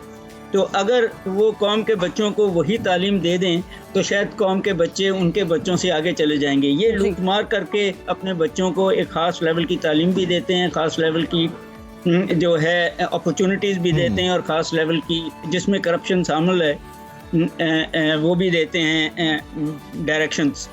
तो जब तक हम अपने कॉन्स्टिट्यूशन को नाफिज उस तरीके से नहीं करेंगे, अपनी कौम के बच्चों को वो अपॉर्चुनिटीज़ नहीं देंगे, इंसाफ आ नहीं सकता। जब आप सिफारिश से और पैसे से जज भी लगाएंगे, ब्यूरोक्रेट्स भी लगाएंगे और लोग भी लगाएंगे, तो वो फिर पैसे वाले का ही और सपोर्ट सर, करेंगे। जिस तरह से आप भी बात कर रहे हैं कि पैसे और सिफारिश से बच्चों को भी अब एडमिशंस मिलेंगे, स्कूल का नाम नहीं लेना चाहेंगे, लेकिन ऐसे भी स्कूल्स हैं जिसमें सिर्फ एलीट्स के बच्चे जाते हैं, वहां पर किसी और को एडमिशन नहीं दिया जाता। अगर आप एक पॉलिटिशियन के बच्चे हैं, एक ब्यूरोक्रेट के बच्चे हैं, आप कोई ऐसे इन्फ्लुएंशियल पर्सनालिटी के बच्चे हैं, आपके पेरेंट्स का भी इंटरव्यू होता है, आपका भी, आपको नहीं लगता कि ये हमारे माशरे में जो डिस्पैरिटी है, जो नाइंसाफी है, ये यहाँ से जन्म लेती है? छोटी छोटी अगर हम एग्जांपल्स अपने माशरे में देखें, चैरिटी देते हैं और एडमिशन ले लेते हैं, आप चैरिटी दे रहे हैं, आपको एडमिशन मिल जाता है आपके बेटे को। सही कह रहे हैं।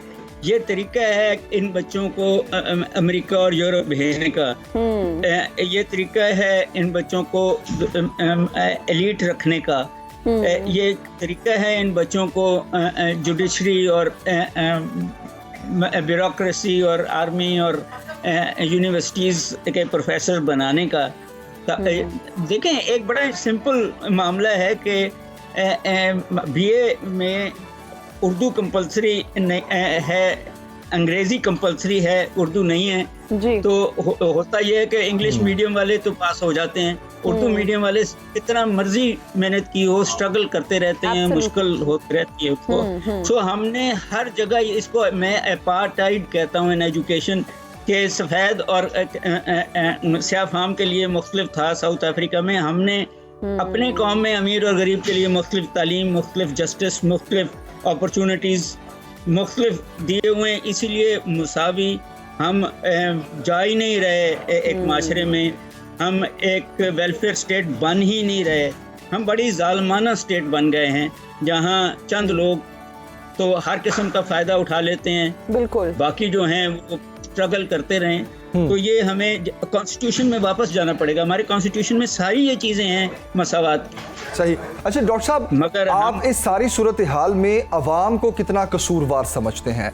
क्योंकि अगर मैं एक सिंपल सवाल आपसे ये पूछूं कि ये जो सियासतदान हैं ये बेसिकली हम में से ही निकल के आए हैं, ये एक जो फिल्ट्रेशन और स्ट्रेन होने का जो एक अमल है, क्या आपको लगता है कि हम अवाम भी बेसिकली इसको माइंड नहीं करते कि करप्शन हो रही है या नाइंसाफ़ी हो रही है या रिश्वत देनी और लेनी पड़ रही है? तो बेसिकली बहसियत कौम हमें चेंज होने की ज़रूरत है, फिर हम अपने हुक्मरानों को ब्लेम करने के पोजीशन में आएंगे। Do you agree with it? देखें, आपकी बात सही है कि जब हम वो दूध पीने को तैयार हैं जिसमें पानी की मिलावट है, हम वो खाना खाने को तैयार हैं जिसमें मिलावट है, ये तो फिर हम हुक्मरान भी लेने को तैयार हैं जिनमें मिलावट है। जब तक इन पॉलिटिकल पार्टीज में इलेक्शन नहीं होगा मसावत नहीं आ सकती। जब तक लोकल बॉडीज से आपके लीडर्स नहीं आएंगे, चंद फैमिलीज में रहेंगे, तो ये मसावत नहीं आ सकती इन द कॉन्टेक्स्ट। सो ये इकोनॉमिक इशू भी है, ये पॉलिटिकल इशू भी है, ये सोशल इशू भी है, और ये एक्चुअली जो है तालीम का इशू भी है। मगर सवाल तो फिर वही है ना कि इस बिल्ली के गले में घंटी किसने बांधनी है? आप आवाम की बात करें तो हम बेचारी अब बेबस है और वो अपने रोज़मर्रा के मसलों में, ये पढ़े लिखे लोग ही हैं, ये NGOs ही हैं, ये सोशल सोसाइटी है जो शायद ये ट्रांसफॉर्मेशन ले आए। मेरा नहीं ख्याल कि अवाम जो हैं वो कुछ कर सकेंगे। बिल्कुल सही। डॉक्टर कैस असलम साहब, बहुत शुक्रिया आपके वक्त का। और इसमें कोई शक नहीं है कि जब हम बात करते हैं समाजी इंसाफ, जब हम बात करते हैं एक सोशल सोसाइटी की, जब हम एक बात करते हैं वेलफेयर स्टेट की, तो ऐसे में इंसाफ बहुत ज़रूरी है। और इंसाफ मिलना इस मुल्क में जितना मुश्किल हो चुका है, हम बेसिकली अदालतों से मिलने वाले इंसाफ की बात नहीं कर रहे, पर्टिकुलरली हम समाजी इंसाफ की बात कर रहे हैं। तो समाजी इंसाफ में सब आता है, तालीम के मौके, रोज़गार के मौके, अदालतों का इंसाफ हो गया, कारोबारी हजरात का इंसाफ हो गया, बच्चों का, सेहत का, तालीम का, इसमें सारे इंसाफ आते हैं। तो मैं तो ये कहूँगा कि हम हुक्मरानों को जो एक ब्लेम देते हैं वो बिल्कुल ठीक है, क्योंकि एक सिस्टम लाना लॉ एंड ऑर्डर लाना उनकी जिम्मेदारी है, लेकिन बहसियत कौम भी हम इन चीजों को माइंड नहीं करते। बिल्कुल आप ठीक कह रहे हैं। और मुझे लगता है जमील, हम अक्सर अगर रेस्टोरेंट्स की सिर्फ बात कर लेते हैं कि अक्सर मैंने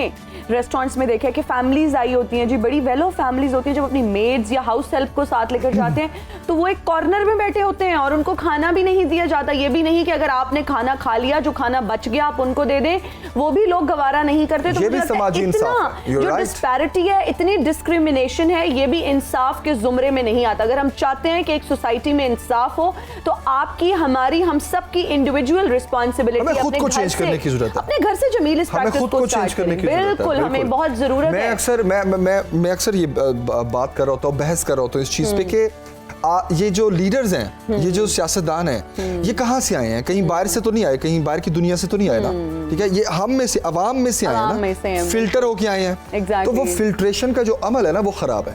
बिल्कुल, आप बिल्कुल सही कह रहे हैं। तो हमारे अपने में खराबी है, पहले हम उनको चूज करते हैं, फिर हम उनको क्रिटिसाइज करते हैं। तो भाई बहुत सोच समझ के आप अपना वोट दिया करें। जब आप वोट देते हैं तो ये इस चीज पे ना जाएं कि उसके साथ टर्म्स अच्छी हैं, उसके साथ बरादरी, और फिर बिरयानी की प्लेट के पीछे तो बिल्कुल वोट ना दें। असल में होता पता है क्या है हिना, हमारे मुआशरे में जो गरीब तबका है या पिसा हुआ जो तबका है ना, उसको ना डर और खौफ के साथ रखा जा रहा है इस मुल्क में कि अगर मैंने इसका साथ ना दिया तो मुझे कल को बहुत मुश्किलात का सामना करना पड़ेगा, मेरे काम नहीं होंगे, या बिला वजह मुझे मुश्किल हालात का सामना करना पड़ेगा। तो ये जो एक डर खौफ वाली कैफियत है ना, बेसिकली ये लोग ये भी करते हैं फिर हमारे अवाम के साथ। प्रोड्यूसर साहब कह रहे हैं कि ब्रेक के साथ भी इंसाफ कर लें और ब्रेक ले लें, क्योंकि ये भी एक समाजी इंसाफ का हिस्सा है जनाब कि जब प्रोड्यूसर कहें ब्रेक लेनी है तो वो ब्रेक का वक्त हो गया तो फौरन ब्रेक लेनी चाहिए। हम फौरन ब्रेक ले रहे हैं, जल्दी से वापस आएंगे, आपने कहीं नहीं जाना। Stay with us.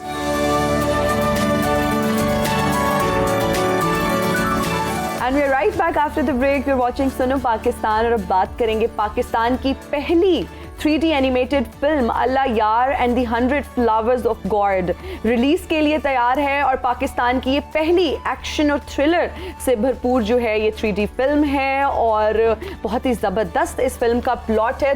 जून में कहा जा रहा है कि इस फिल्म को रिलीज किया जाएगा।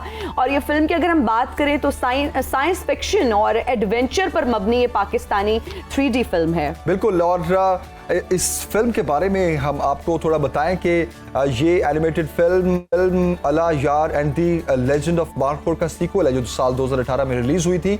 और फिल्म की कहानी पाकिस्तान के शिमाली इलाका जात से ताल्लुक़ रखने वाले एक नौजवान लड़के अल्लाह यार के गिर्द घूमती है। और फिल्म में मौसमियाती तब्दीली, रीयूजेबल एनर्जी, दरख्तों और जंगलात की अहमियत जैसे मौज़ूआत शामिल हैं। और इसके अलावा इस फिल्म में समाजी अदम मसावात, नाइंसाफी, दोस्ती और इत्तेहाद की कदर जैसे अहम मसाइल को यकसा तौर पर नाज़रीन के लिए पेश किया गया है। तो जनाब बगैर किसी इंतजार के हम आपकी मुलाकात करवाते हैं मुसन्निफ, हिदायतकार और प्रोड्यूसर उज़ैर ज़हीर आपसे जो इस वक्त हमारे साथ हैं। उज़ैर साहब बहुत शुक्रिया हमें ज्वाइन करने के लिए। गुड मॉर्निंग, कैसे हैं आप? जी अस्सलाम वालेकुम, मैं ठीक ठाक हूँ। How are you? We are good, thank you so much. Uzair साहब बताइएगा कि इस फिल्म की खास बात क्या है? देखिए जी, एक तो फर्स्ट ऑफ ऑल ख़ास बात यह है कि पाकिस्तान में एनिमेटेड फिल्म्स जो फैमिलीज़ के लिए मतलब ज़्यादा एंटरटेनिंग होती हैं इतनी बनती नहीं है। सो कुछ साल गुजरते हैं और इस तरह की एक फ़िल्म आती है। सो ये एक ख़ास बात है। दूसरी ख़ास बात यह है कि ये पाकिस्तान की पहली स्टीरियोस्कोपिक 3D फिल्म है जो पाकिस्तान में ही हमने उसको स्टीरियोस्कोपिक किया है। स्टीरियोस्कोपिक बेसिकली मीन्स कि जब आप सिनेमा में जाते हैं और ग्लासेस पहनते हैं तो एक आपको वैसी फीलिंग आती है जैसे आप उधर मौजूद हैं with in the film, with in the frame. So that's another important feature. Besides the fact that this film is the story जो है वो is around environment, climate change, as well as I think कि ये इस genre में इससे पहले पाकिस्तान में फिल्म बनी नहीं। So there is robots in it, so वो entertainment value I think हमने बहुत ज़्यादा इंटरेस्टिंग की है। ठीक है। एंड वो विजुअल इम्पैक्ट। अच्छा उज़ैर साहब, आपको एनिमेटेड फिल्म बनाने का ख्याल किस तरह आया और एनिमेटेड फिल्म बनाने पे क्या ज़्यादा टाइम और ख़र्चा आता है? जी बिल्कुल, मैं असल में एक CG आर्टिस्ट हूँ। CG आर्टिस्ट वो होते हैं जो नॉर्मली 3D फिल्म्स और इस तरह की चीज़ें बनाते हैं। सो पेशा है मेरा, इसलिए I had to make it. दूसरा आई थिंक कि ये एक गलत फहमी है कि 3D जो है वो सस्ता होता है ज़्यादा, क्योंकि जो भी आप स्क्रीन पे देखते हैं वो एक एक चीज़ पहले डिज़ाइन होती है, फिर वो मॉडल होती है, उसकी टेक्सचरिंग, कलरिंग, फिर उसको हम शूट करते हैं in a virtual environment. So it does take a very long time and महंगा भी काफ़ी ज़्यादा होता है लाइव एक्शन। ठीक हो गया। अच्छा उज़ैर साहब ये भी बताइएगा कि ये फिल्म जो है ये हर एज ग्रुप के लोगों के लिए या सिर्फ बच्चों के लिए है? आपने नोट किया होगा कि जो इंटरनेशनली भी एनिमेटेड फिल्म्स बनती हैं वो नॉर्मली सिर्फ बच्चों के लिए होती नहीं है, क्योंकि बच्चे नॉर्मली वैसे भी खुद अकेले तो सिनेमा जा नहीं सकते। Exactly. तो वो एडल्ट्स जाते हैं साथ, और हम नहीं चाहते, I think other film makers भी नहीं चाहते कि वो जो पेरेंट्स अकम्पनी कर रहे हैं वो टॉर्चर हों। So normally these films are balanced, ताकि टू इंश्योर कि जो है जितने भी लोग जा रहे हैं the whole family can enjoy it and it's not just for kids. जबरदस्त जबरदस्त। सही। उज़ैर साहब ये फिल्म देखने के बाद बच्चों को, बड़ों को क्या मैसेज मिलेगा बेसिकली? आपके जहन में क्या था, क्या मैसेज देना चाहते हैं या इस फिल्म के थ्रू? देखिए जी, जिस तरह मतलब मेरी सोच ये है कि जब तक आप एक सिचुएशन के थ्रू अवेयरनेस नहीं क्रिएट करते, ये जो 3D वाली एनिमेशन फील्ड है ये एक बड़ी पावरफुल फील्ड है, स्पेशली जो बच्चों के पॉइंट ऑफ व्यू से इम्पैक्ट करती है। सो जब आप प्रीच करते हैं किसी को कि यार ये गलत है ये सही, सो दैट्स जस्ट प्रीचिंग, और वो इतना अब्जॉर्ब नहीं होता। बट जब आप एक स्टोरी देखते हैं जिसके अंदर आप दिखाते हैं कि अगर फॉर एग्जांपल जिस तरह से हम इस वर्ल्ड में डेवलपमेंट हो रही है, डिफॉरेस्टेशन हो रही है, या रिसोर्सेज की जो यूसेज है, ठीक है, recycling is not there, conservation is not there, तो इस फिल्म में हमारा जो हीरो है वो ही actually travels to another world, ठीक है, which is like a science fiction world, which is जहाँ रोबोट्स हैं, और वो उसकी झलक है हमारे फ्यूचर की। बेसिकली उस वर्ल्ड में भी बिल्कुल वही स्टेप्स लिए गए जो हमने लिए हैं।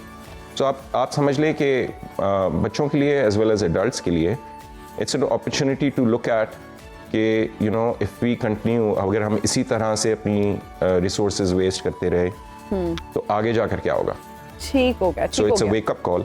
सही है, बहुत बहुत जबरदस्त, जानदार और अच्छा मैसेज और वेकअप कॉल भी है बहुत सारे लोगों के लिए। जी अच्छा उज़ैर साहब ये भी बताइएगा कि ये जो फिल्म है ये अल्लाह यार and the legend of markhor से कितनी मुख्तलिफ है?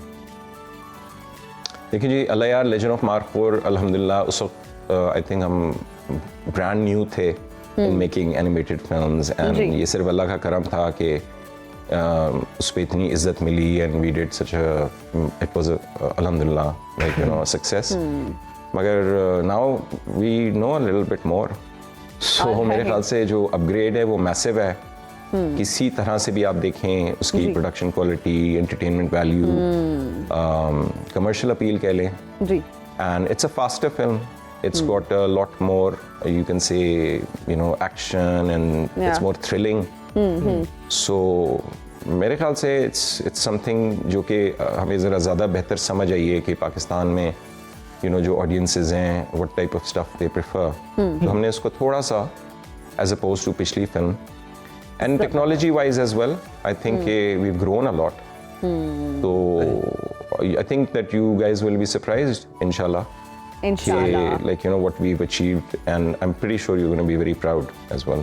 जी. All right, we're looking forward to watch this film, and I'm sure ये भी super duper hit जाएगी, सब लोगों को पसंद आएगी। और उज़ैर साहब मैं ये भी आपसे जानना चाहता हूँ, आपने बताया जिस तरह कि ये आपकी फील्ड है, आपका प्रोफेशन है, तो आपके साथ जो लोग जुड़े हुए हैं, basically how talented they are, पाकिस्तानियों की मैं बात कर रहा हूँ, और 3D एनिमेशन और टेक्नोलॉजी के इस दौर में पाकिस्तानियों में आप टैलेंट कितना देख रहे हैं और वसाइल की कमी कितनी देख रहे हैं? देखें, ये तो नो ब्रेनर आप समझे ना, it's such a populace country, इतने लोग हैं, ठीक है, एंड सो कैसे हो सकता है कि पाकिस्तान में ब्रिलियंट किस्म के artists and like film makers and ये ना हो, ठीक है। जो कमी है जिस चीज़ की वो यही है कि आपको जैसे पता है हमारा एजुकेशनल सिस्टम थोड़ा सा वीक है, ठीक है। उसके बावजूद जो व्हाट वी अचीव्ड इस फील्ड में, ठीक है, अल्हम्दुलिल्लाह इंटरनेशनली पाकिस्तान की स्पेसिफिकली इस फील्ड में जो है काफ़ी रिकग्निशन हुई है, अवार्ड्स मिले हैं एंड पाकिस्तान का नाम है इंटरनेशनली अल्हम्दुलिल्लाह। सो आई थिंक कि बस इन द फ्यूचर अगर जो कि हो रहा है आस्ता आस्ता, अगर द ट्रेंड शिफ्ट्स थोड़ा सा ज़्यादा टूवर्ड्स यू नो अवेयरनेस कि अच्छा यार ये फील्ड नॉट ओनली ये एक बहुत अप एंड कमिंग फील्ड है, इंटरनेशनली तो आपको पता है it's like hundreds of billions of dollars की फील्ड है ये। Exactly, it's very lucrative. Absolutely. So we can definitely export this type of stuff and bring some foreign exchange in the country. We can give Pakistan a very good image through it as well, because the world doesn't realize that Pakistanis, mashallah, are quite capable and skillful and smart. माशाल्लाह। Exactly. अच्छा उज़ैर साहब ये भी बताइएगा कि आपकी ये जो एनिमेटेड फिल्म है इसमें वॉइस ओवर आर्टिस्ट कौन है? Because what we personally believe कि जो वॉइस ओवर आर्टिस्ट होते हैं they play a pivotal role animated movies में, तो अपने वॉइस ओवर आर्टिस्ट के बारे में भी बताइएगा। जी अल्हम्दुलिल्लाह, it's a miracle that we have like one of the most amazing voice acting cast.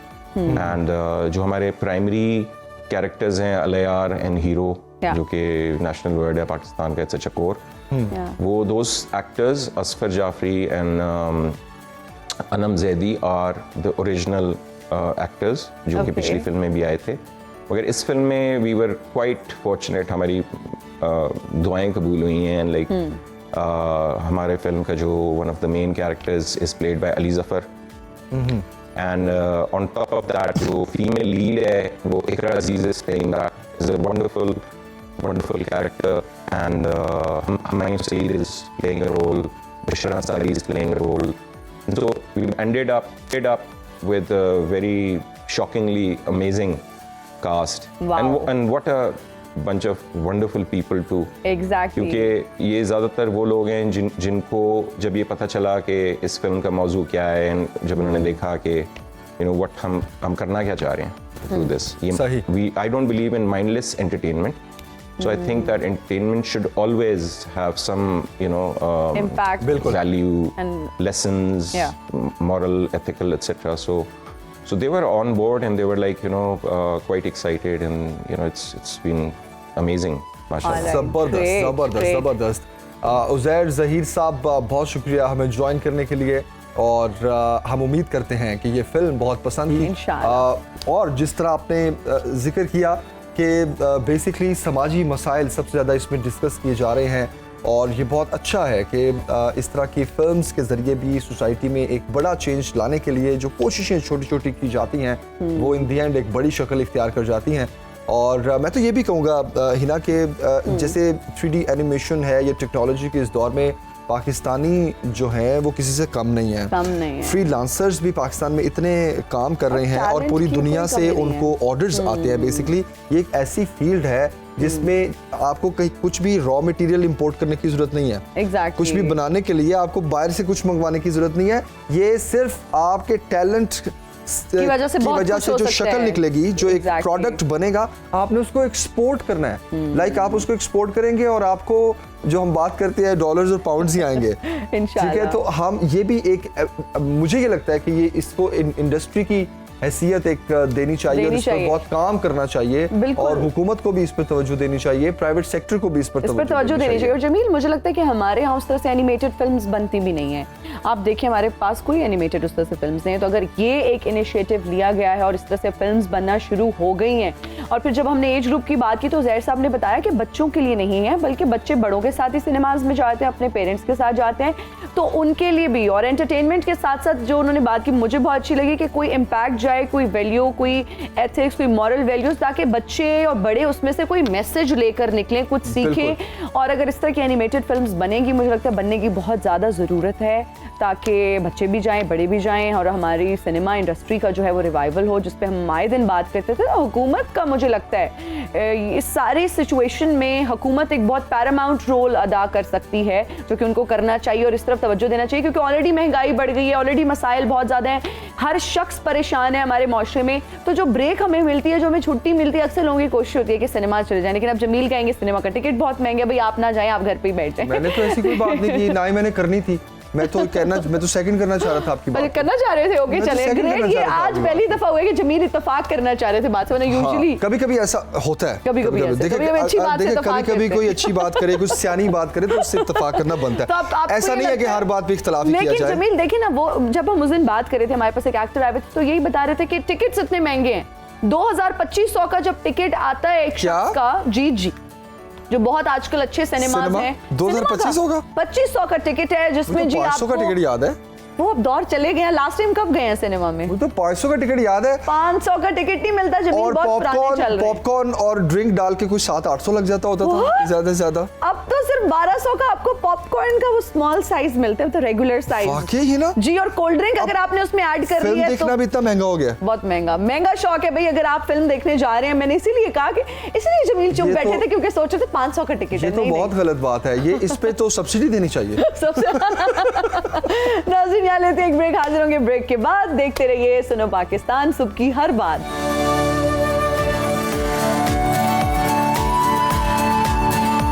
And we are right back after the break. You're watching सुनो पाकिस्तान और अब बात करेंगे PSL की, और PSL पे बात करने के लिए इस वक्त हमारे साथ स्पोर्ट्स एनालिस्ट और एंकर पर्सन इरफान ज़हीर साहब मौजूद हैं। Thank you so much for joining us in Suno Pakistan. Irfan साहब कैसे हैं आप? अल्हम्दुलिल्लाह जी। PSL देख के मजा आ रहा है? हाँ जी, बहुत ज़्यादा एंजॉय कर रहे हैं।